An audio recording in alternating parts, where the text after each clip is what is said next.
las ánimas. Gustavo Adolfo Bécquer. La noche de difuntos me despertó, a no sé qué hora. El doble de las campanas, su tañido, monótono y eterno, me trajo a las mentes esta tradición que oí hace poco en Soria. Intenté dormir de nuevo. Imposible. Una vez aguijoneada, la imaginación es un caballo que se desboca y el que no sirve tirarle de la rienda. Por pasar el rato, me decidí a escribirla, como en efecto lo hice. Yo no la oí en el mismo lugar en que acaeció, y la he escrito volviendo algunas veces la cabeza, con miedo cuando sentía crujir los cristales de mi balcón, estremecidos por el aire frío de la noche. Sea de ello lo que quiera, ahí va, como el caballo de copas. Atad a los perros, haced la señal con las trompas, para que se reúnan los cazadores, y demos la vuelta a la ciudad. La noche se acerca, es el día de todos los santos, y estamos en el monte de las ánimas. ¡Tan pronto! A ser otro día, no dejara yo de concluir con ese rebaño de lobos que las nieves del Moncayo han arrojado de sus madrigueras, pero hoy es imposible. Dentro de poco sonará la oración en los templarios, y las ánimas de los difuntos comenzarán a tañer su campana en la capilla del monte. ¿En esa capilla ruinosa? Bah, ¿quieres asustarme? No, hermosa prima, tú ignoras cuánto sucede en este país, porque aún no hace un año que has venido a él desde muy lejos. Refrena tu yegua, yo también pondré a mí al paso, y mientras dure el camino, te contaré la historia. Los pajes se reunieron en alegres y bulliciosos grupos.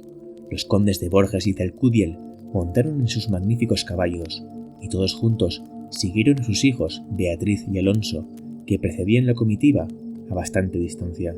Mientras duraba el camino, Alonso narró en estos términos la prometida historia. Ese monte que hoy llaman de las ánimas pertenecía a los templarios, cuyo convento ves allí, a la margen del río. Los templarios eran guerreros y religiosos a la vez. Conquistada Soria a los árabes, el rey los hizo venir de lejanas tierras para defender la ciudad por parte del puente, haciendo en ello notable agravio a sus nobles de Castilla, que así hubieran sabido solos defenderla, como solos la conquistaron. Entre los caballeros de la nueva y poderosa orden y los hidalgos de la ciudad fermentó por algunos años y estalló al fin un odio profundo. Los primeros tenían acotado ese monte, donde reservaban caza abundante para satisfacer sus necesidades y contribuir a sus placeres. Los segundos determinaron organizar una gran batida en el coto, a pesar de las severas prohibiciones de los clérigos con espuelas, como llamaban a sus enemigos. Cundió la voz del reto, y nada fue parte a detener a unos en su manía de cazar y a los otros en su empeño de estorbarlo. La proyectada expedición se llevó a cabo. No se acordaron de ella las fieras. Antes la tendrían presente tantas madres como arrastraron sendos lutos por sus hijos. Aquello no fue una cacería, fue una batalla espantosa. El monte quedó sembrado de cadáveres. Los lobos, a quienes se quiso exterminar, tuvieron un sangriento festín. Por último intervino la autoridad del rey. El monte, maldita ocasión de tantas desgracias, se declaró abandonado, y la capilla de los religiosos, situada en el mismo monte, y en cuyo atrio se enterraron juntos amigos y enemigos, comenzó a arruinarse. Desde entonces dicen que, cuando llega la noche de difuntos, se oye doblar sola la campana de la capilla, y que las ánimas de los muertos, envueltas en jirones de sus sudarios, corren como en una cacería fantástica por entre las breñas y los zarzales. Los ciervos braman espantados, los lobos aúllan, las culebras dan horrorosos silbidos, y al otro día se han visto impresas en la nieve las huellas de los descarnados pies de los esqueletos. Por eso, en Soria, le llamamos el Monte de las Ánimas, y por eso he querido salir de él antes de que cierre la noche. La relación de Alonso concluyó justamente cuando los dos jóvenes llegaban al extremo del puente que da paso a la ciudad por aquel lado. Allí esperaron al resto de la comitiva, la cual, después de incorporársele los dos jinetes, se perdió por entre las estrechas y oscuras calles de Soria. Los servidores acababan de levantar los manteles. La alta chimenea gótica del palacio de los condes de Alcudiel despedía un vivo resplandor, iluminando algunos grupos de damas y caballeros que alrededor de la lumbre conversaban familiarmente, y el viento azotaba los emplomados vidrios de las ojivas del salón. Solo 2 personas parecían ajenas a la conversación general: Beatriz y Alonso. Beatriz seguía con los ojos absortos en un vago pensamiento, los caprichos de la llama. Alonso miraba el reflejo de la hoguera chispear en las azules pupilas de Beatriz. Ambos guardaban, hacía un rato, un profundo silencio. Las dueñas referían, a propósito de la noche de los difuntos, cuentos tenebrosos en que los espectros y los aparecidos resembraban el principal papel, y las campanas de las iglesias de Soria doblaban a lo lejos con un tañido monótono y triste. «¡Hermosa prima!», exclamó al fin Alonso, rompiendo el largo silencio en que se encontraban. «Pronto vamos a separarnos, tal vez para siempre. Las áridas llanuras de Castilla, sus costumbres toscas y guerreras, sus hábitos sencillos y patriarcales, sé que no te gustan. Te he oído suspirar varias veces. ¿Acaso por algún galán de tu lejano señorío?». Beatriz hizo un gesto de fría indiferencia. Todo su carácter de mujer se reveló en aquella desdeñosa contracción de sus delgados labios. «Tal vez por la pompa de la corte francesa, donde hasta aquí has vivido», se apresuró a añadir el joven. «De un modo o de otro, presiento que no tardaré en perderte. Al separarnos, quisiera que llevases una memoria mía. ¿Te acuerdas cuando fuimos al templo a dar gracias a Dios por haberte devuelto la salud que viniste a buscar a esta tierra? El joyel que sujetaba la pluma de mi gorra cautivó tu atención. Qué hermoso estaría sujetando un velo sobre tu oscura cabellera.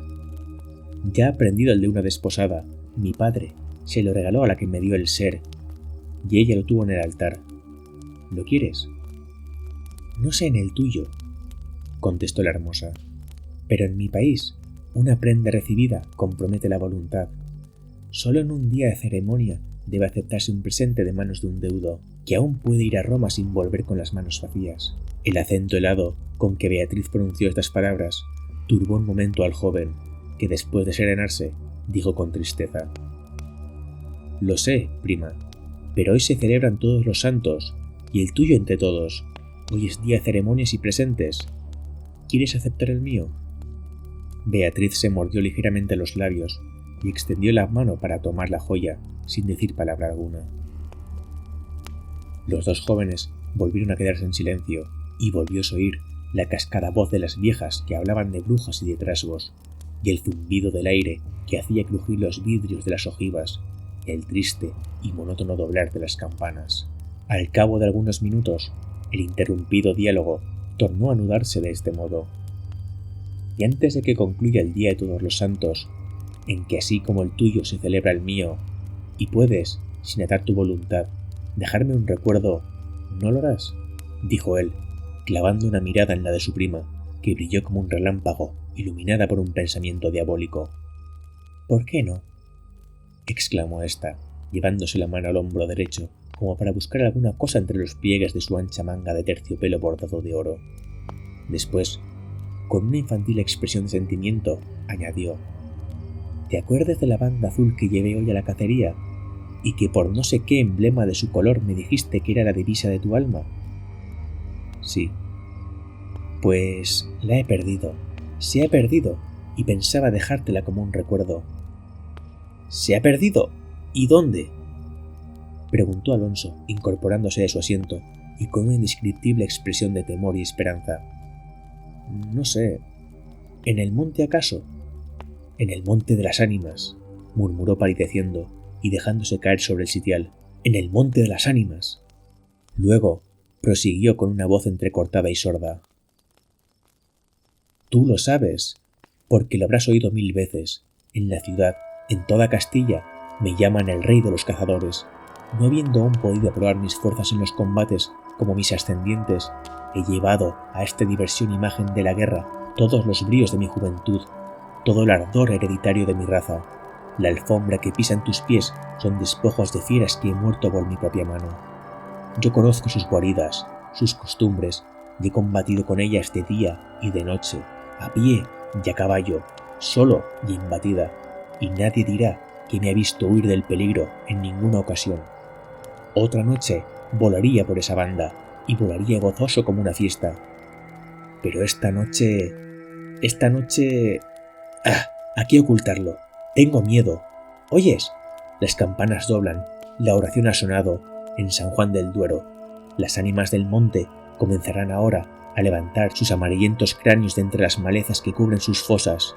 Las ánimas, cuya sola vista puede helar de horror la sangre del más valiente, tornar sus cabellos blancos o arrebatarle en el torbellino de su fantástica carrera como una hoja arrastra el viento, sin que sepa dónde. Mientras el joven hablaba, una sonrisa imperceptible se dibujó en los labios de Beatriz, que cuando hubo concluido, exclamó, con un tono indiferente, y mientras atizaba el fuego del hogar, donde saltaba y crujía la leña, arrojando chispas de 1000 colores. ¡Oh! Eso de ningún modo. ¡Qué locura! Ir ahora al monte con semejante friolera, una noche tan oscura, noche de difuntos, y cuajado el camino de lobos. Al decir esta última frase, la recargó de un modo tan especial que Alonso no pudo menos de comprender toda su amarga ironía. Movido por un resorte, se puso en pie, se pasó la mano por la frente como para arrancarse el miedo que estaba por su cabeza y no en su corazón, y con voz firme exclamó, dirigiéndose a la hermosa que estaba aún inclinada sobre el hogar, entreteniéndose en revolver el fuego. Adiós, Beatriz. Adiós. Hasta pronto. Alonso, Alonso. Pero cuando quiso o aparentó querer detenerle, el joven había desaparecido. A los pocos minutos se oyó el rumor de un caballo que se alejaba a galope. La hermosa, con una radiante expresión de orgullo satisfecho que coloreó sus mejillas, prestó atento oído a aquel rumor que se debilitaba, que se perdía y que por último se desvaneció. Las viejas, entretanto, continuaban en sus cuentos de ánimas aparecidas. El aire zumbaba en los vidrios del balcón y las campanas de la ciudad doblaban a lo lejos. Había pasado 1 hora, 2, 3, la medianoche estaba a punto de sonar y Beatriz se retiró a su oratorio. Alonso no volvía, cuando en menos de 1 hora pudiera haberlo hecho. ¿Habrá tenido miedo?, exclamó la joven cerrando su libro de oraciones y encaminándose a su lecho, después de haber intentado inútilmente murmurar algunos de los rezos que la Iglesia consagra en el Día de los Difuntos a los que ya no existen. Después de haber apagado la lámpara y cruzado las dobles cortinas de seda, se durmió con un sueño inquieto, ligero, nervioso. Las 12 sonaron en el reloj del póstigo. Beatriz oyó entre sueños las vibraciones de la campana, lentas, sordas, tristísimas, y entreabrió los ojos. Creía haber oído, a par de ellas, pronunciar su nombre, pero lejos, muy lejos, y por una voz apagada y doliente. El viento gemía en los vidrios de la ventana.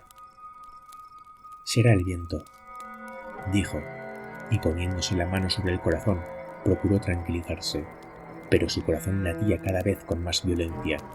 Las puertas de alerce del oratorio habían crujido sobre sus goznes, con un chirrido agudo, prolongado y estridente. Primero una, y luego las otras más cercanas. Todas las puertas que daban paso a su habitación iban sonando por su orden. Estas con un ruido sordo y suave, aquellas con un lamento largo y crispador. Después, silencio, un silencio lleno de rumores extraños, el silencio de la medianoche con un murmullo monótono de agua distante, lejanos ladridos de perros, voces confusas, palabras ininteligibles, ecos de pasos que van y vienen, crujir de ropas que se arrastran, suspiros que se ahogan, respiraciones fatigosas que casi no se sienten, estremecimientos involuntarios que anuncian la presencia de algo que no se ve y cuya aproximación se nota, no obstante, en la oscuridad. Beatriz, inmóvil, temblorosa, adelantó la cabeza fuera de las cortinillas y escuchó un momento. Oía 1000 ruidos diversos. Se pasaba la mano por la frente. Tornaba a escuchar. Nada. Silencio. Veía, con esa fosforescencia de la pupila en las crisis nerviosas, como bultos que se movían en todas direcciones y cuando, dilatándose, las fijaba en un punto, nada. Oscuridad. Las sombras impenetrables. «Bah», exclamó, yendo a recostar su hermosa cabeza sobre la almohada de raso azul del lecho. «¿Soy yo tan miedosa como estas pobres gentes, cuyo corazón palpita de terror bajo una armadura al oír una conseja de aparecidos?» Y cerrando los ojos, intentó dormir, pero en vano había hecho un esfuerzo sobre sí misma. Pronto volvió a incorporarse, más pálida, más inquieta, más aterrada. Ya no era una ilusión. Las colgaduras de brocado de la puerta habían rozado al separarse. Unas pisadas lentas sonaban sobre la alfombra. El rumor de aquellas pisadas era sordo, casi imperceptible, pero continuado, y a su compás se oía crujir una cosa como madera o hueso, y se acercaban, y se movió el reclinatorio que estaba a la orilla de su lecho. Beatriz lanzó un grito agudo y, arrebujándose en la ropa que le cubría, escondió la cabeza y contuvo el aliento. El aire azotaba los vidrios del balcón. El agua de la fuente lejana caía y caía, con un rumor eterno y monótono. Los ladridos de los perros se dilataban en las ráfagas del aire, y las campanas de la ciudad de Soria, unas cerca, otras distantes, doblaban tristemente por las ánimas de los difuntos. Así pasó 1 hora, 2, la noche, 1 siglo, porque la noche aquella pareció eterna a Beatriz. Al fin despuntó la aurora. Vuelta de su temor, entreabrió los ojos a los primeros rayos de la luz, después de una noche de insomnio y de terrores. Es tan hermosa la luz clara y blanca del día. Separó las cortinas de seda del lecho. Ya se disponía a reírse de sus temores pasados, cuando de repente un sudor frío cubrió su cuerpo. Sus ojos se desencajaron y una palidez mortal decoloró sus mejillas.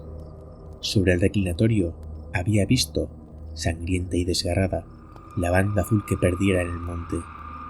La banda azul que fue a buscar a Alonso, cuando sus servidores llegaron despavoridos a noticiarle la muerte del primogénito de Alcudiel, que a la mañana había aparecido devorado por los lobos entre las malezas del Monte de las Ánimas.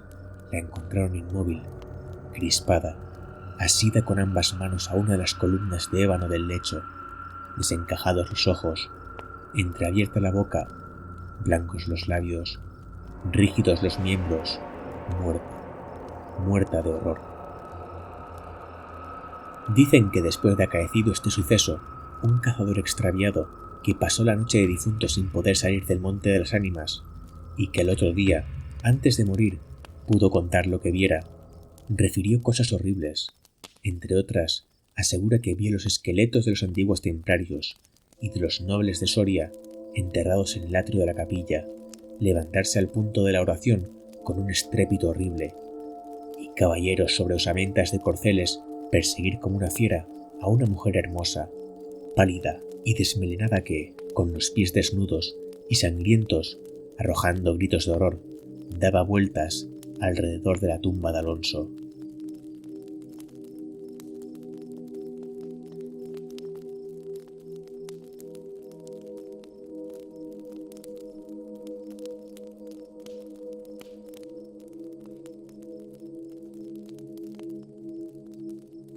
Gustavo Adolfo Bécquer, un icono del romanticismo español del siglo XIX, nació un 17 de febrero de 1836 en Sevilla, España.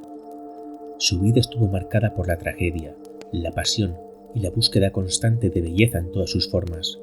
Huérfano desde temprana edad, Bécquer creció en un entorno familiar difícil, pero su espíritu sensible y su innata habilidad para la expresión artística lo llevaron a convertirse en uno de los más grandes poetas y narradores de su tiempo.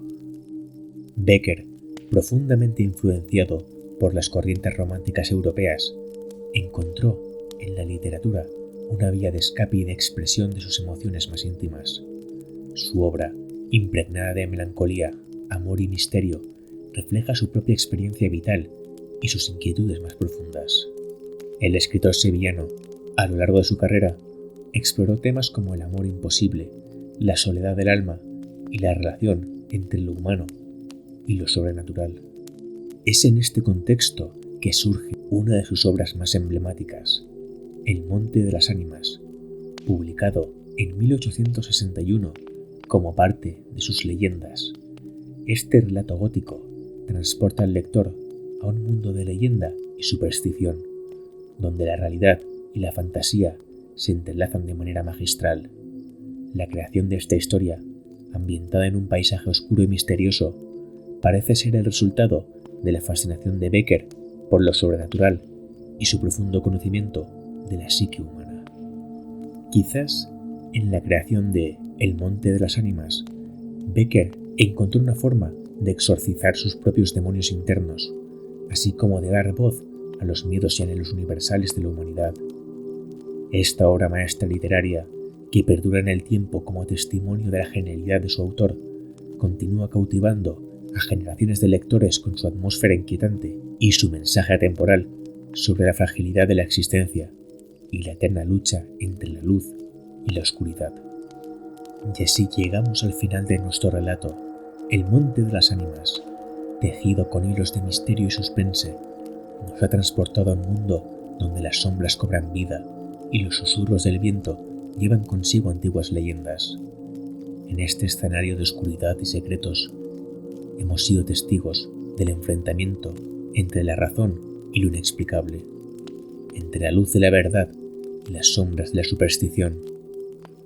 A través de los intrincados pasillos de la historia, hemos acompañado a nuestros protagonistas en su viaje hacia lo desconocido, donde el peligro acecha en cada sombra y la verdad se esconde detrás de velos de niebla. Hemos sentido el palpitar acelerado de nuestros corazones, mientras el suspense se apoderaba de nuestras mentes y nos sumergíamos más y más en la oscuridad del monte embrujado.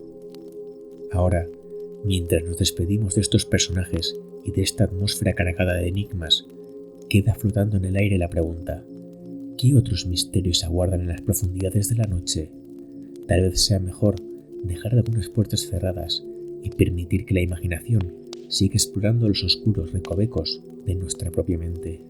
Recordad que si queréis que narre algún relato o poema, o si queréis mandarme vuestros propios relatos para narrarlos aquí, hacedmelo saber en los comentarios o mandadme un correo electrónico a relatornoctambulo@gmail.com. No olvidéis que abajo, en la bola de cristal, tenéis el vórtice que os llevará a mi canal de iVoox. Me despido, que tengan una buena noche y unas pesadillas aterradoras. Desde Relator Noctámbulo.